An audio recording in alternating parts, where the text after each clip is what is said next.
हरे कृष्णा।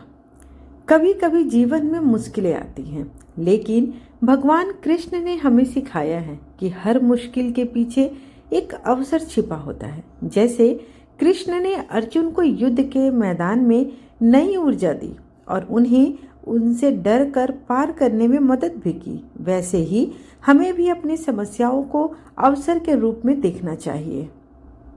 भगवान श्री कृष्ण के इस जीवन के ज्ञान के साथ आज के वीडियो का आरंभ करती हूँ। आप सबसे अनुरोध है कि कथा का श्रवण संपूर्ण करें और कमेंट बॉक्स में दिल से लिखे हरे कृष्णा। लोमस ऋषि कहने लगे कि जिस पिशाच को देवद्युति ने मुक्त किया वह पहले द्रविड़ नगर में चित्र नाम वाला राजा था। वह बड़ा सूरवीर, सत्यपरायण तथा पुरोहितों को आगे करके यज्ञ आदि करता था।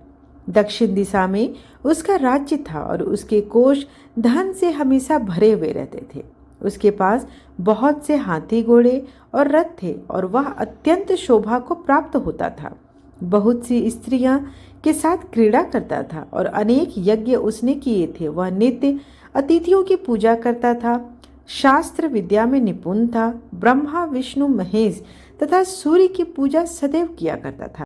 वह जंगल में भी स्त्रियों से घिरा हुआ क्रीड़ा किया करता था। एक बार वह पाखंडियों के मंदिर में गया और वेदहीन भस्म लगाए महात्मा बने हुए पाखंडियों से उस राजा की बातचीत हुई। पाखंडियों ने कहा कि हे राजन, शैव धर्म की महिमा सुनो। इस धर्म के प्रभाव से मनुष्य पाप को काटकर मुक्त हो जाता है।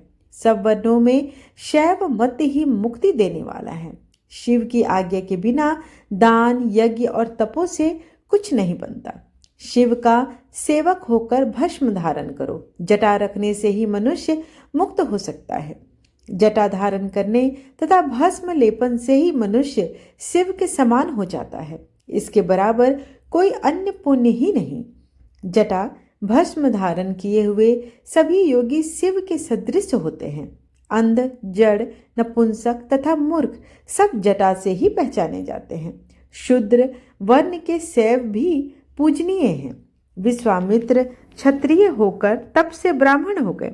वाल्मीकि चोर होकर उत्तम ब्राह्मण हो गए। अतएव शिव पूजन में किसी बात का विचार नहीं है। तप से ही ब्रह्मत्व प्राप्त होता है, जन्म से नहीं। इस कारण शैव का दर्शन उत्तम है तथा शिव के सिवाय दूसरे देवता का पूजन न करें।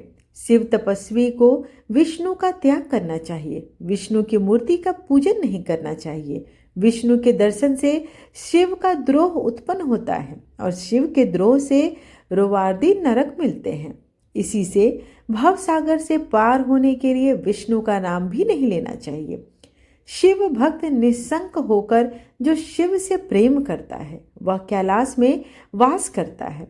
इसमें तनिक भी संदेह नहीं है। इस धर्म का पालन करने वालों को कभी नाश नहीं होता। इस पाखंडी के ऐसे वचन सुनकर राजा ने मोह में आकर उनका धर्म ग्रहण कर लिया और वैदिक धर्म को त्याग दिया। वह श्रुति, स्मृति और ब्राह्मणों की निंदा करने लगा। उसने अपने घर के अग्निहोत्र को बुझा दिया और धर्म के कार्य बंद कर दिए। विष्णु की निंदा और वैष्णवों से द्वेष करने लगा और बोला, कहाँ है विष्णु? कहाँ देखा जाता है? कहाँ रहता है? किसने देखा है? और जो लोग नारायण का भजन करते थे उनको दुख देता था। पाखंडियों का मत ग्रहण कर राजा वेद, वैदिक धर्म, व्रत, दान और दानियों को नहीं मानता था। अन्याय से दंड देता वह कामी राजा सदा स्त्रियों के समूह से घिरा रहता और क्रोध से भरा रहता। गुरु तथा पुरोहितों के वचनों को नहीं मानता था। पाखंडियों पर विश्वास करता हुआ उनको गांव, हाथी, घोड़े और सुवर्ण आदि देता था। उनसे सब कार्य कराता था, भस्म धारण कराता और मस्तक पर जटा रखता था। और जो कोई विष्णु का नाम लेता उसको मृत्यु का दंड दिया जाएगा। यह ढिंढोरा उसने पूरे राज्य में पिटवा दिया। उसके भय से ब्राह्मणों तथा वैष्णवों ने उस देश को छोड़ दिया और दूसरे देशों में चले गए। सारे देशवासी केवल नदी के जल से पीते थे। जीविका से दुखी होकर वृक्ष आदि नहीं लगाते थे, न ही खेती बाड़ी करते थे। प्रजा अन्न के अभाव से गला सड़ा अन्न भी खा लेती थी। आचार विचार अग्नि क्रिया सबको छोड़कर काल रूप की तरह वह राजा शासन करता था। कुछ काल पश्चात उस राजा की मृत्यु हो गई और वैदिक रीति से उसकी क्रिया भी नहीं की गई। उससे यमदूतों में अनेक प्रकार के दुख उठाता रहा। कहीं लोहे की कीलों पर से चलना पड़ा, कहीं जलते अंगारों पर चलना पड़ा।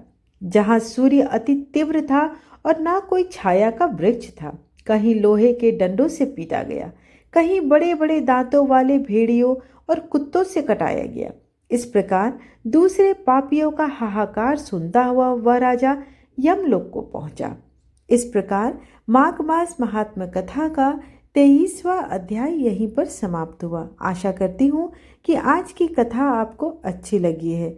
वीडियो अगर आपको अच्छी लगे तो लाइक करना और कमेंट में हरे कृष्णा लिखना बिल्कुल ना भूलें। धन्यवाद।